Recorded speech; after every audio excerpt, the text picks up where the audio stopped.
اوجرې هم په خپله جوړوو، مدرسې هم په خپله جوړوو. دا تاریخ دی. جومات جوړوو هم د بجلی بل، د اوبو بل، چې څومره اخراجات دي هغه په خپله برداشت کوو. داسې ده او که داسې نه ده. مدرسې هم داسې دي. مدرسې خلک راشي د الله تعالی په نامه ځمکه راکړه. موږ پښتانه چې د الله په نامه نه ورکوو، د چا په نامه به ورکوو؟ ځمکه ورکوو. راشي د الله په نامه چندې راکړه. موږ پښتانه چې د الله په نامه چندې نه ورکوو، د چا په نامه به ورکوو؟ ورکوو چندې. ځمکه هم د الله په نامه ورکوو، چندې هم د الله په نامه ورکوو.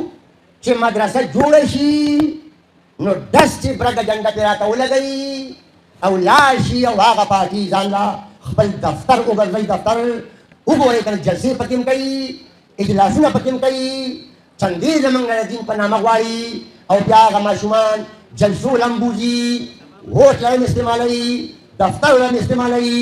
دا هغه کار دی چې دا ناجایزه کار په دې دی. دا موږ اختلاف نه لرو. امام او محتمم هم حق لري چې سیاست وکړي. اختلاف ورسره په دې دی چې که موږ مقتدیان الیکشن ته ودرېدی شو او موږ سیاست کولی شو، خو هغه ګزبرګان او پاک خلک دی هغه یې ولې نشي کولی. اختلاف ورسره په دې دی چې هغه د جومات ممبر چې دی دا د پیغمبر اسلام میراث دی او دا مدرسه چې ده دا د دین مرکز دی، لهذا دغه به د سیاست مرکز نه ګرځوي. په دې ورسره اختلاف دی. د عوامي پارټۍ صوبایي جنرال سیکرټري محترم جناب سردار حسین بابک صاحب جو سپیچ اورېدل، نو هغه سپیچ کې هغه فرمایي چې دلته موږ مدرسه جوړه کړو، چنده ورله ورکړو، ځمکه ورله وقف کړو، مدرسه چې شروع شي نو سیاست پکې کېږي. زه نور تفصیل کې نه ځم، د هغې سره زموږ ورورۍ او د دوستۍ او د احترام یو رشته ده.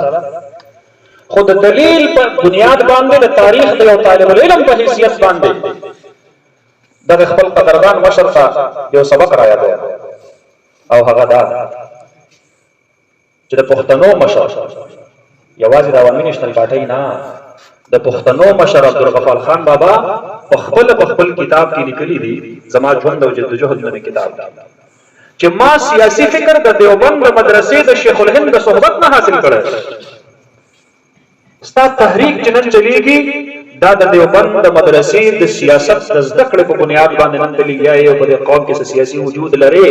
نو چې د مدرسې د سیاست نه ستا مشر استفاده وکړله او دلته یو تحریک شروع کړو، نن هغه تحریک د یو تناور ونې شکل اختیار کړی دی او ته یې صوبایي جنرال سیکرټري جوړ شوی. دا د مدرسې د سیاسي بصیرت برکت دی.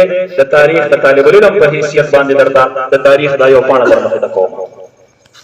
ستاسو مشر زموږ د مدرسې نه سیاست زده کړی دی، ستاسو مشر زموږ د مدرسې نه تحریک چې کوم دی نو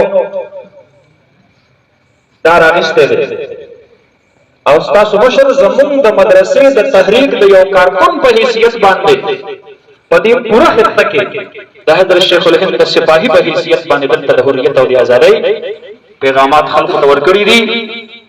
دا جدا خبره ده، ستاسو یو لاین دی، زموږ بل لاین دی، د احترام یو رشته مو په خپل آپس کې موجود ده. زه چې د کوم دین زده کړه په مدرسه کې کوم هغه دین کامل دی، په هغې کې نبي علیه الصلاة والسلام راته سیاست هم ښودلی دی. زه چې کوم سیاست هلته زده کړم هغه سیاست شرعیه د الله په ځمکه د الله نظام نافظ کول دي. زه پوره دین خپلو شاګردانو ته ښیم، نیمګړی دین ورته نه ښیم.